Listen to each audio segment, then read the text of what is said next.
नमस्कार दोस्तों, स्वागत है आप सभी लोगों का Sonu study classes YouTube channel में। दोस्तों आज मैं आप सभी लोगों को एनसीईआरटी बुक क्लास 9 विज्ञान चैप्टर फर्स्ट हमारे आसपास के पदार्थ प्रश्न उत्तर मैं आप लोगों को इस वीडियो में बताऊंगा। एनसीईआरटी पाठ्य पुस्तक पृष्ठ संख्या 4। प्रश्न नंबर 1, निम्नलिखित में से कौन से पदार्थ हैं? कुर्सी, वायु, सने, गंध, घृणा, बादाम, विचार, शीत, नींबू, पानी, इत्र की सुगंध। उत्तर, कुर्सी, वायु, बादाम और नींबू पानी पदार्थ के उदाहरण हैं क्योंकि इनका कुछ द्रव्यमान होता है और यह स्थान घेरते हैं। प्रश्न नंबर 2, निम्नलिखित प्रेक्षण के कारण बताएं। गर्मा गर्म खाने की गंध कई मीटर दूर से ही आपके पास पहुंच जाती है, लेकिन ठंडे खाने की महक लेने के लिए आपको उसके पास जाना पड़ता है। उत्तर, गर्मा गर्म खाने की गंध कई मीटर दूर से ही हमारे पास पहुंच जाती है क्योंकि तापमान बढ़ने पर गर्म खाने से निकलने वाली गैस की कणों की गति बढ़ जाती है, जिससे उसकी गतिज ऊर्जा भी बढ़ जाती है तथा ठंडे खाने की महक की तुलना में विसरण तेजी से होता है, अर्थात गर्म गैसों का विसरण ठंडी गैसों की तुलना में बहुत तेजी से होता है। प्रश्न नंबर 3, स्विमिंग पूल में गोताखोर पानी काट पाता है, इससे पदार्थ का कौन सा गुण प्रेषित होता है? उत्तर, स्विमिंग पूल में गोताखोर पानी काट पाता है, इससे पदार्थ में निम्न गुण प्रेषित होता है। नंबर 1, पानी की कणों के बीच की दूरी अपेक्षाकृत अधिक होती है, जिसके कारण पर्याप्त रिक्त स्थान होते हैं। सेकेंड नंबर, जल के कणों के बीच आकर्षण बल कम होता है।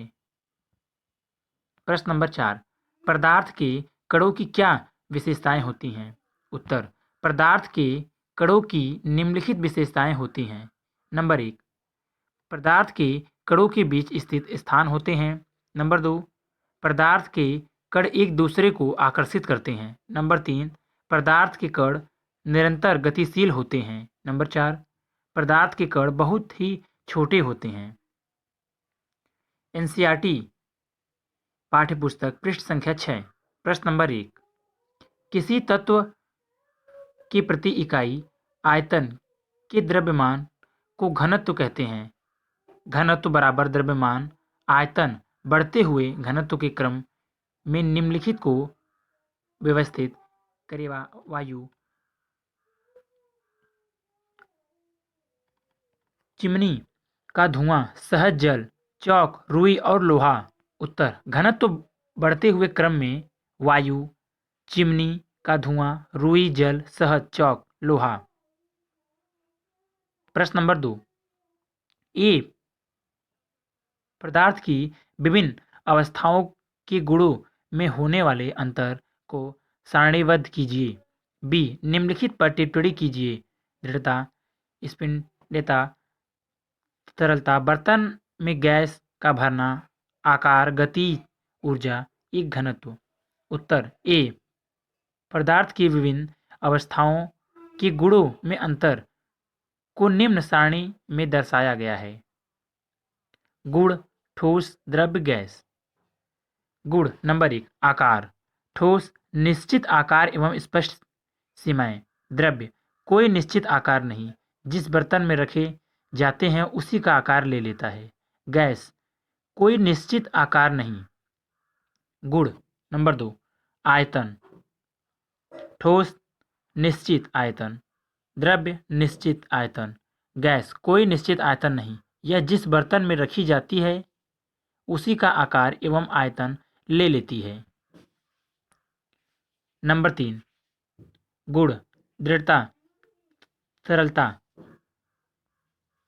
ठोस, यह दृढ़ होते हैं तथा बहते नहीं। द्रव्य, यह दृढ़ नहीं होते बल्कि तरल होते हैं तथा बह सकते हैं। गैस, यह वह फ्लो करती है। नंबर 4, कणों के बीच आकर्षण बल, अधिकतम ठोस से कम, ठोस और गैस दोनों में कम।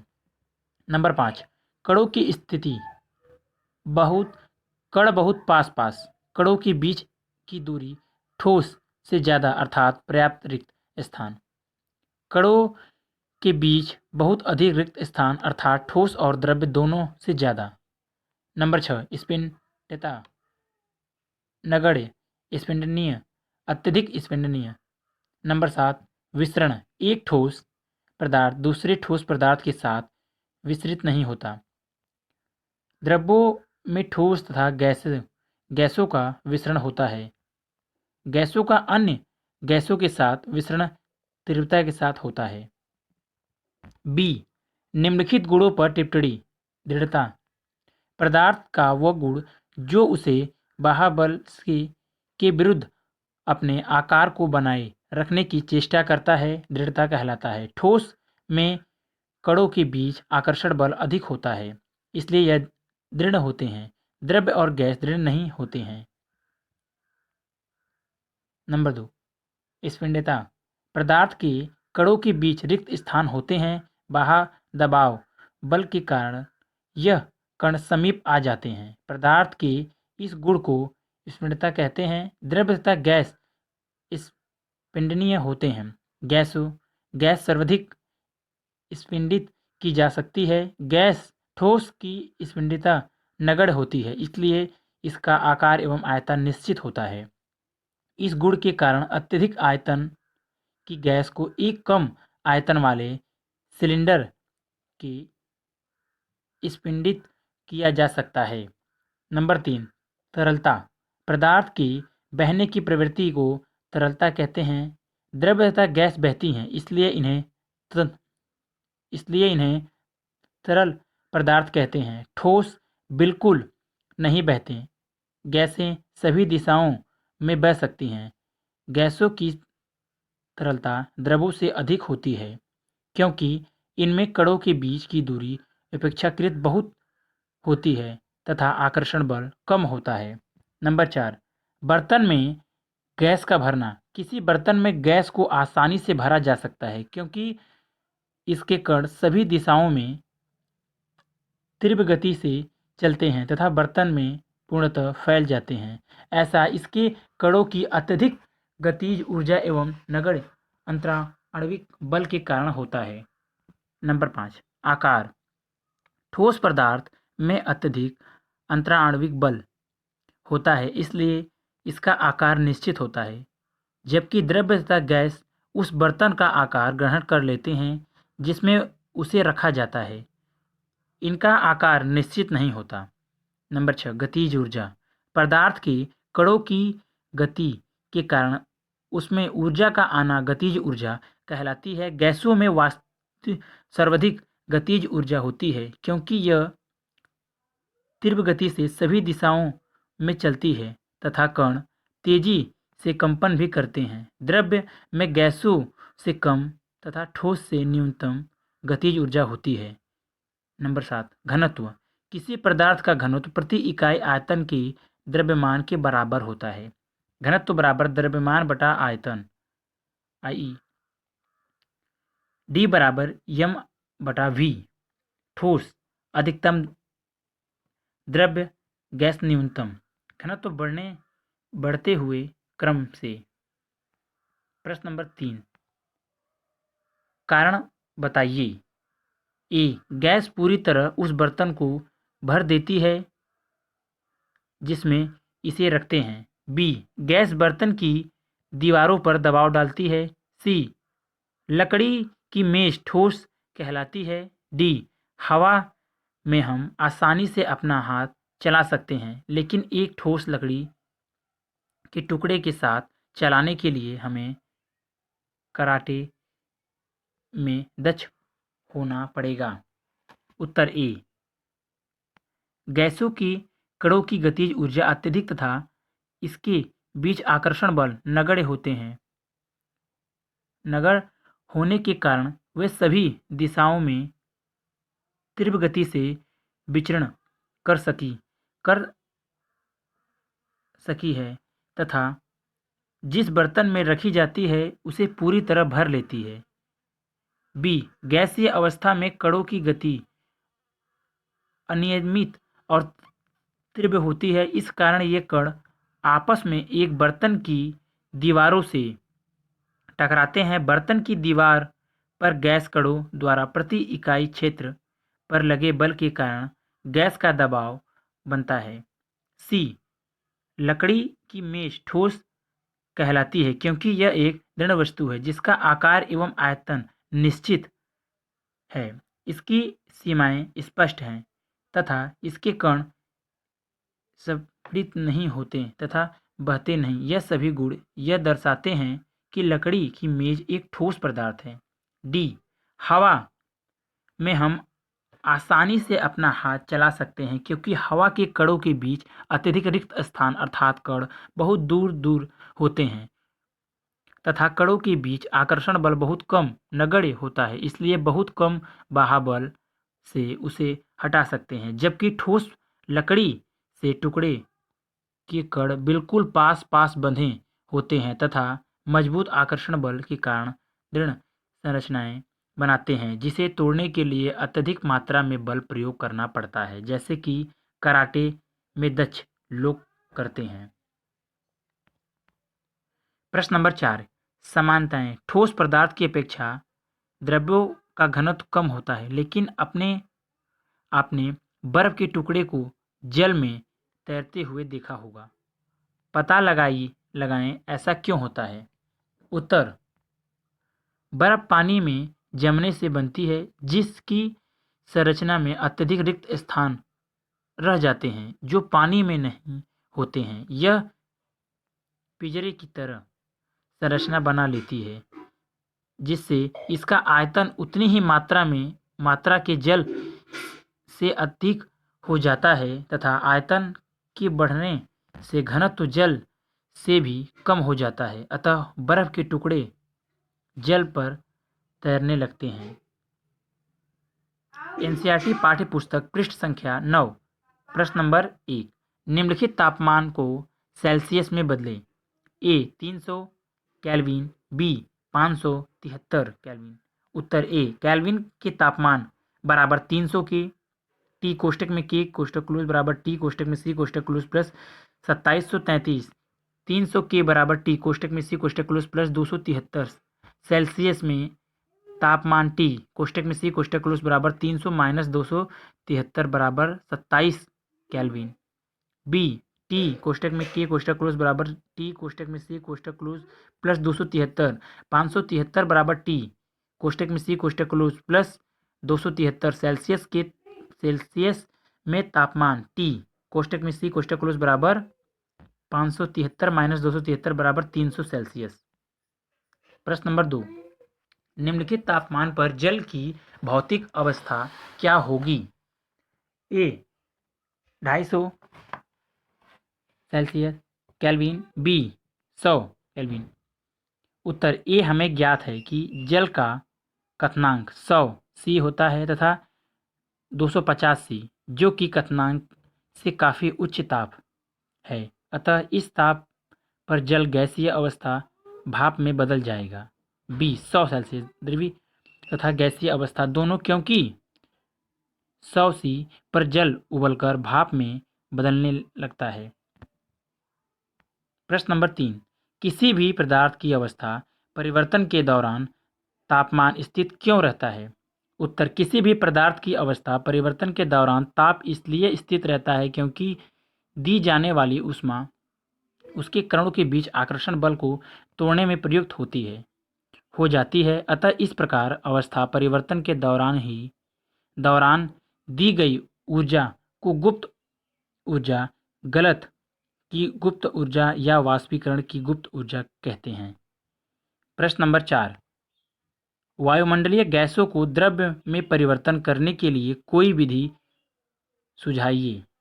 उत्तर, दाब को बढ़ाकर तथा तापमान को घटाकर वायुमंडलीय गैसों को द्रव्य में परिवर्तित किया जाता है। विधि 1, सिलेंडर में वायुमंडलीय गैस भरकर इसमें लगे पिस्टन से संपीड़ित करने तथा ताप को कम करने पर पदार्थ के कण चित्र समीप आ जाते हैं तथा द्रव्य में बदल जाते हैं। चित्र 1.9, पिस्टन, गैस, कॉर्क, वायुमंडलीय दाब, द्रव्य।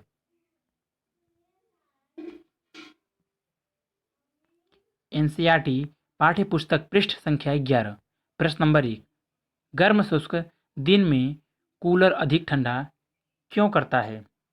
उत्तर, गर्म शुष्क दिन में वायु में नमी आर्द्रता कम होती है तथा तापमान अधिक होता है, जिसके कारण वाष्पीकरण की दर बढ़ जाती है। क्योंकि तापमान बढ़ने तथा आर्द्रता घटने पर वाष्पीकरण की दर में वृद्धि हो जाती है तथा हम जानते हैं कि वाष्पीकरण में शीतलता उत्पन्न होती है, अतः कूलर के अंदर से ठंडी हवा कमरे में फैल कर ठंडक प्रदान करती है। प्रश्न नंबर 2, गर्मियों में घड़ों का जल ठंडा क्यों होता है? उत्तर, घड़ों में बहुत अधिक संख्या में छिद्र होते हैं जिनसे पानी बाहर रिसता रहता है तथा इसका वाष्पीकरण हो जाता है। इसी कारण मटके के ऊपर पानी बाहर आता रहता है और वाष्पीकरण से कम हुई ऊर्जा को पुनः मटके, घड़ों और शेष बचे जल को वाष्पीकरण की गुप्त ऊर्जा के रूप में ले लेता है। यह प्रक्रिया चलती रहती है। चूँकि घड़े एवं जल से ऊष्मा अवशोषित होती है तथा वाष्पीकरण होता है, इसलिए मटके घड़ों का जल ठंडा हो जाता है। प्रश्न नंबर 3, एसीटोन, पेट्रोल या इत्र डालने पर हमारी हथेली ठंडी क्यों हो जाती है? उत्तर, एसीटोन, पेट्रोल या इत्र डालने पर हमारी हथेली इसलिए ठंडी हो जाती है क्योंकि इसके कण हथेली या इसके आसपास से ऊर्जा प्राप्त कर लेते हैं तथा वाष्पीकृत हो जाते हैं, जिससे हथेली पर शीतलता महसूस होती है। वाष्पीकरण के कारण शीतलता होती है। प्रश्न नंबर 4, कप की अपेक्षा प्लेट से हम गर्म दूध या चाय जल्दी क्यों पी लेते हैं? उत्तर, ऐसा इसलिए होता है क्योंकि प्लेट की सतह का क्षेत्रफल कप की सतह के क्षेत्रफल से अधिक होता है। जिसका अधिक सतही क्षेत्रफल होगा, वाष्पीकरण उतनी जल्दी होता है, जिससे दूध या चाय जल्दी ठंडी हो जाती है। इस तरह हम प्लेट से दूध या चाय जल्दी पी लेते हैं। प्रश्न नंबर 5, गर्मियों में हमें किस तरह के कपड़े पहनने चाहिए? उत्तर, गर्मियों में हमें हल्के रंग वाले सूती कपड़े पहनने चाहिए। हल्के रंग वाले कपड़े ऊष्मा अवशोषित नहीं करते हैं तथा सूती कपड़े में छिद्र होते हैं जिसमें पसीना अवशोषित हो जाते हैं, वह वाष्पीकरण तेजी से हो जाता है। इस क्रिया में हमारी त्वचा से वाष्पीकरण की गुप्त ऊष्मा ली जाती है। इस तरह त्वचा से ऊष्मा निकलने के कारण ठंडक एवं आरामदायक महसूस होता है। पाठ्य पुस्तक से हल प्रश्न। प्रश्न नंबर 1, निम्नलिखित तापमानों को सेल्सियस इकाई में परिवर्तित करें। ए 293 के, बी 470 की। उत्तर, ए केल्विन में तापमान बराबर सेल्सियस में तापमान प्लस 273, 293 प्लस सेल्सियस में तापमान प्लस 273 सेल्सियस में तापमान बराबर 293 माइनस 273 बराबर 20 केल्विन।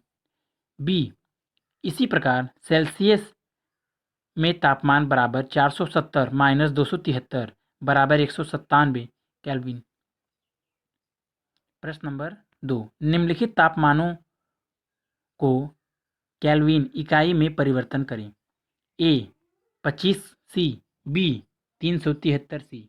उत्तर, ए टी कोष्टक में के कोष्टक क्लोज बराबर टी कोष्टक में सी कोष्टक क्लोज प्लस 273 टी बराबर 25 प्लस 273 बराबर 298 केल्विन।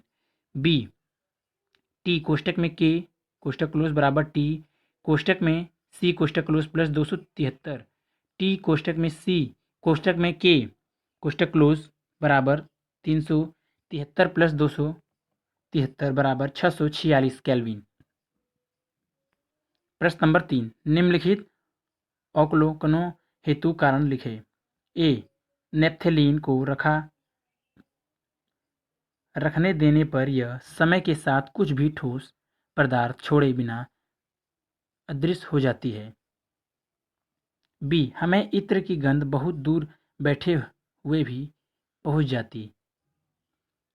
उत्तर ए, नेप्थलीन एक वाष्पशील ठोस पदार्थ है जो ठोस से द्रव्य अवस्था में आए बिना ही गैस में बदल जाता है, जिसे ऊर्ध्वपातन क्रिया कहते हैं।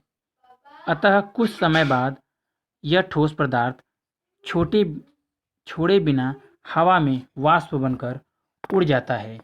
बी, इत्र एक वाष्पशील द्रव्य होता है जो तेजी से वाष्प में बदल जाता है तथा वायु के कणों के साथ मिलकर सभी दिशाओं में तेजी से विस्तृत हो जाता है। यही कारण है कि इत्र की गंध बहुत दूर बैठे हुए भी हमारे पास तक पहुंच जाती है।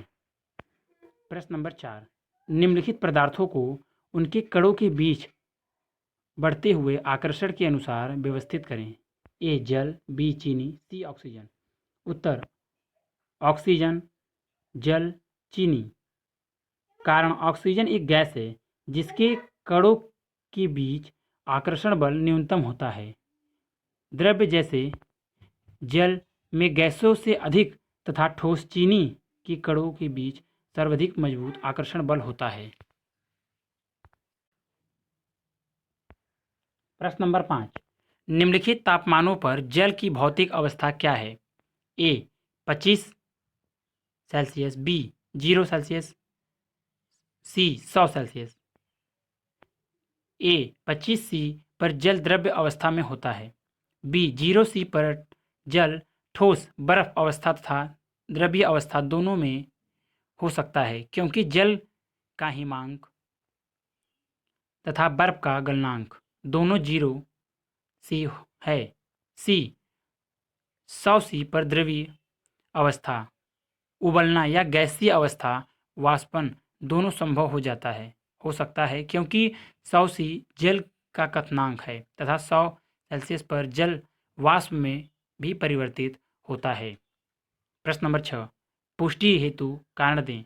ए, जल कमरे के ताप पर द्रव्य है। बी, लोहे की अलमारी कमरे में ताप पर ठोस है। उत्तर ए, जल कमरे के ताप पर द्रव्य है क्योंकि इसका हिमांक 0 सी तथा क्वथनांक 100 सी है। साथ ही इसका निश्चित आयतन होता है परंतु निश्चित आकार नहीं, इसलिए जल को जिस बर्तन में रखा जाता है उसी का आकार ले लेता है।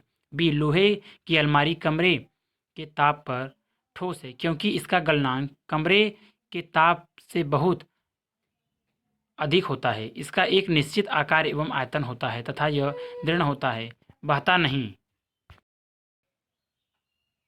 प्रश्न नंबर 7, 273 के पर बर्फ को ठंडा करने तथा जल को इसी तापमान पर ठंडा करने पर शीतलता का प्रभाव अधिक क्यों होता है।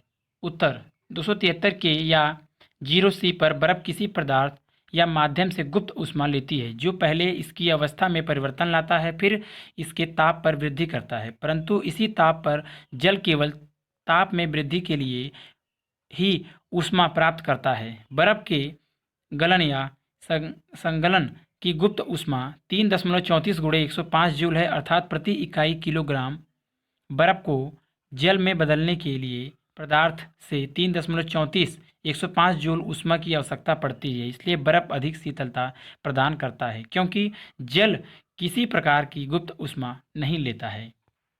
प्रश्न नंबर 8, उबलते हुए जल अथवा भाप में से जलने की तीव्रता किस में अधिक महसूस होती है। उत्तर, भाप में जलने की तीव्रता अधिक महसूस होती है क्योंकि 373 के 100 सी तापमान पर भाप अर्थात वाष्प के कणों में उसी तापमान पर पानी के कणों की अपेक्षा अधिक ऊर्जा होती है, क्योंकि भाप के कणों ने वाष्पीकरण की गुप्त ऊष्मा के रूप में अतिरिक्त ऊष्मा अवशोषित कर ली है। प्रश्न नंबर 9, निम्नलिखित चित्र के लिए A B C D E तथा एफ की अवस्था परिवर्तन को नामांकित करें। चित्र 1.10, ऊष्मा में वृद्धि तथा दाब में कमी, ऊष्मा में कमी तथा दाब में वृद्धि, ठोस द्रव्य गैस। उत्तर ए संघनन, बी वाष्पीकरण या वाष्पीकरण, सी संघनन, डी जमाना, ई ऊर्ध्वपातन, एफ ऊर्ध्वपातन। अगर वीडियो अच्छी लगी तो वीडियो को लाइक करें, शेयर करें, कमेंट करें और नेक्स्ट वीडियो के लिए चैनल को सब्सक्राइब जरूर करें। Thank you for watching.